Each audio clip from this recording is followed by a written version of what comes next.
আর একটা কথা বলি শুনুন, আর কখনো যদি আমি দেখেছি বা শুনেছি বা আমার চোখের মধ্যে আপনারা পড়েছেন যে কেউ আপনারা কোথাও গিয়ে এই ধরনের ব্যবহার করেছেন, এরকম আচরণ করেছেন, সোজা একদম থানার ভিতরে ঢুকে দেবো। তারপর জেলে বসে বসে কিভাবে মানুষের সাথে ব্যবহার করতে হয় সেটা আশা করছি শিখে যাবেন। সরি সরি স্যার, প্লিজ কিছু মনে করবেন না। And sir I am extremely sorry sir, আমি আপনার সাথে অনেক খারাপ ব্যবহার করেছি, প্লিজ ক্ষমা করে দিন। ভাইয়া আমি এক্সট্রিমলি সরি, আসলে না বুঝে আপনার সাথে অনেক বাজে ব্যবহার করে ফেলেছি। অ্যান্ড স্যার স্যার প্লিজ এই কাজটা করবেন না, এই জবটা আমাদের অনেক বেশি important. We are sorry sir. ঠিক আছে, আপনারা সরি বলেছেন আর আমি আপনাদেরকে মাফ করছি, কিন্তু আপনাদের এর পরে আর কখনোই আমার চোখের সামনে দেখতে চাই না। নাও আউট আউট।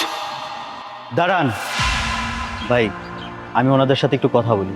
এই যে আপনাদের ভিতরে যে পারিবারিক শিক্ষাটুকু নাই, সেটা আমার ভাই খুব ভালোভাবে বুঝতে পেরেছে।